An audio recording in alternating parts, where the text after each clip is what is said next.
Matibay pa eh, ano. Lahat may pambaliko talaga. So yan mga master, medyo bumabaha na dito sa may amin, no. Pag hindi mo aalisin pang mga pulak sa drainage, yan,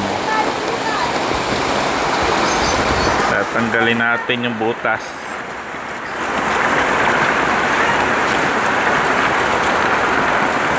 para mawala.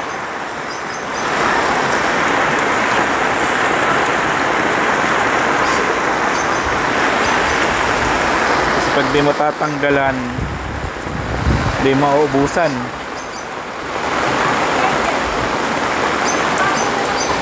Medyo bumabaha na dito sa amin, no? Kasi yung butas dito sa village namin na nilalampasan ng tubig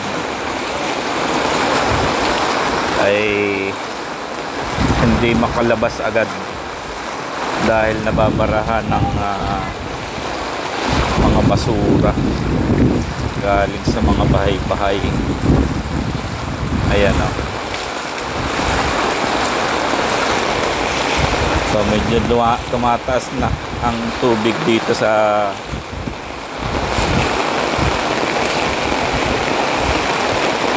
main road. Yan, yung banda road kasi mayroong butas dyan na dapat lalabasan itong tubig. Puntahan natin mga master.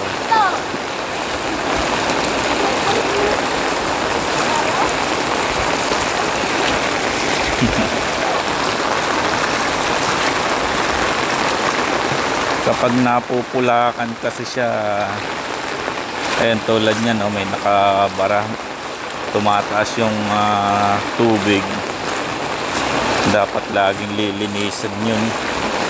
Nawawala kasi yung nagbabantay dito.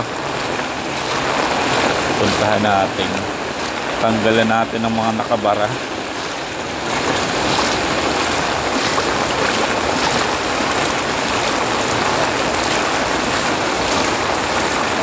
Yung buti may nagtatanggal, oh. Kasi kung wala magtatanggal dyan, tataas at tataas ang tubig, oh. Tumataas na.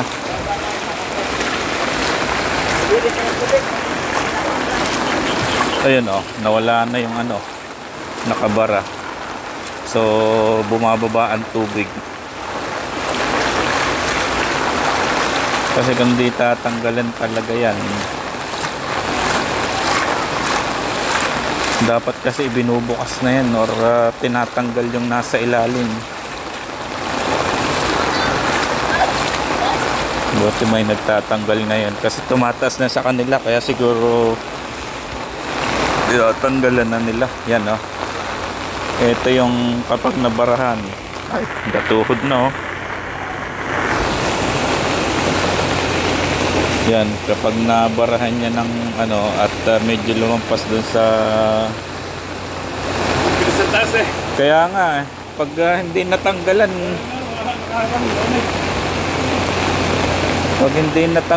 talaga,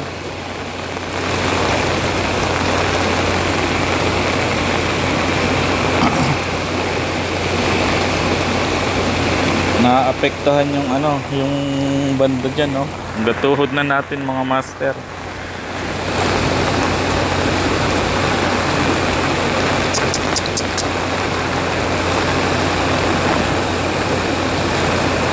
Di ba pwedeng balikuin na yung mga nakaano na yan, babalikuin na papunta doon? Yeah.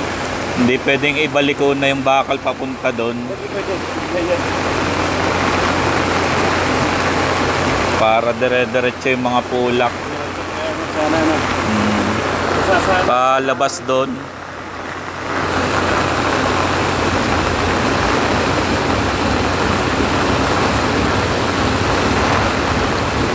Matibay pa eh, ano. Lahat may pambaliko talaga. Malaki pa. Oo.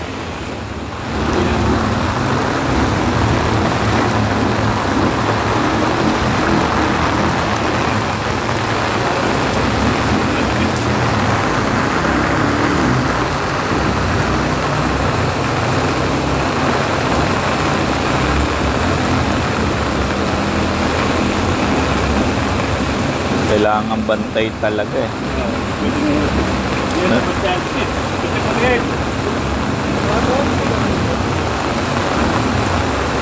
Dati ini-scrap na yan eh. Hindi to eh. Hindi mabubuksan.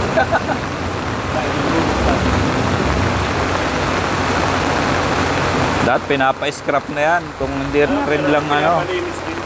Oo.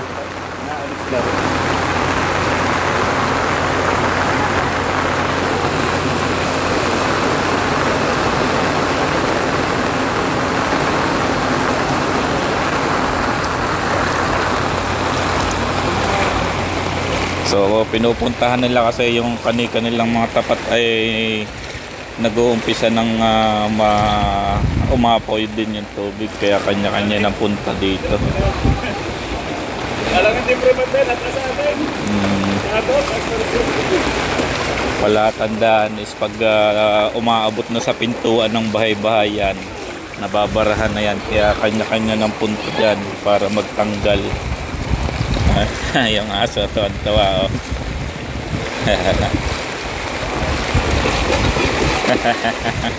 Tuwan-tuwa yung aso. Tuwan-tuwa yung aso sa galaan. Tapos may ahas na ano itong mga tangke ng gas pag may bumangga dyan na kahoy, dala yan. So ayan o, kapag naaabot na yung mga pinto ng bahay, pinupuntahan natin sa palatandaan na may bumabara na doon sa ano. So ayan, ride safe tayo mga master. Keep safe everyone.